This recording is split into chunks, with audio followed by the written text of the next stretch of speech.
Rain poured down in relentless sheets as Emma clutched her 4-year-old son, Noah, to her chest and dashed toward the glass building towering over the city block. Her heels slipped on the wet pavement, her thin coat soaked through, but she didn't stop. She couldn't.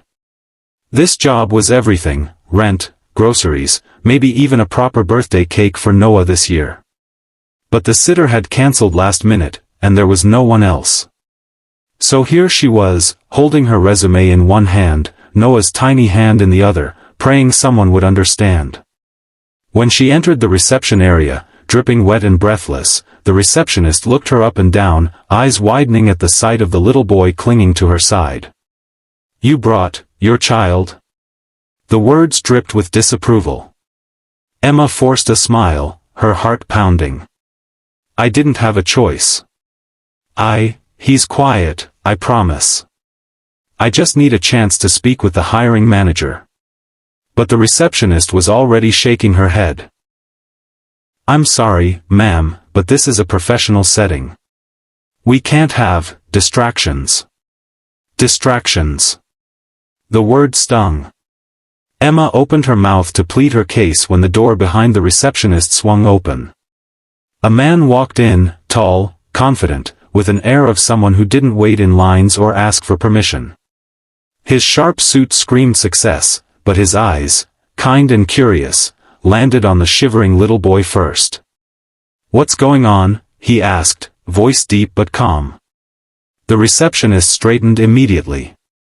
"Mr. Grant, I was just about to tell this applicant that bringing a child to an interview isn't appropriate." "Mr. Grant." As in Alexander Grant, the CEO? Emma had read about him. Self-made millionaire, known for his philanthropy, someone who came from nothing. He glanced at Noah, then at Emma, her damp hair clinging to her face, her resume trembling slightly in her hand. "Is this your son?" he asked gently. Emma nodded, cheeks flushed. "I'm sorry. The sitter cancelled, but I couldn't miss the interview. I need this job." The room went quiet. The receptionist waited for him to dismiss her, to confirm the rules. But instead, Alexander Grant smiled. "Cancel the rest of my meetings," he told the receptionist. "I'll take the interview. My office. Now." Emma blinked, stunned. "Sir, thank you." As they walked toward the elevator, Noah holding his mother's hand, Alexander crouched to the boy's level. "Do you like coloring, buddy?" Noah nodded shyly. "Perfect," Alexander said with a grin. "I've got markers and paper in my office. You can be my assistant while I talk to your mom." The interview didn't feel like an interview. Alexander asked about her skills, her experience, but also about her life, her goals, the challenges she faced as a single mother. He listened, not the way people usually did, with polite nods, but really listened.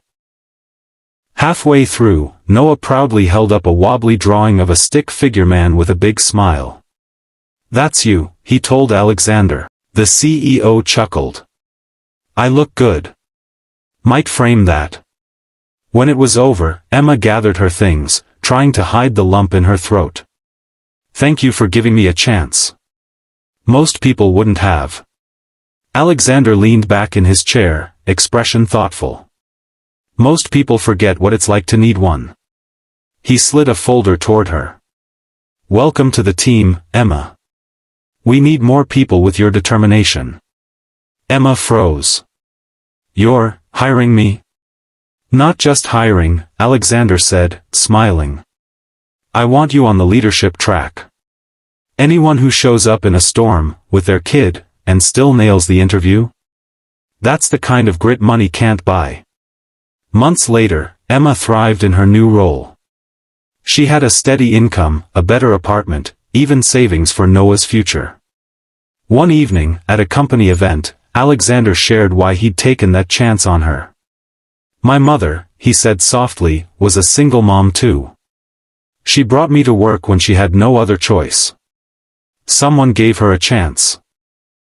And it changed our lives." Sometimes all people need is a little humanity. The room was silent, moved by the story. Emma blinked back tears, realizing his kindness had come full circle, because someone once believed in him. As Emma tucked Noah into bed that night, she whispered, "See, baby? There are good people in the world." And for the first time in a long time, she believed it.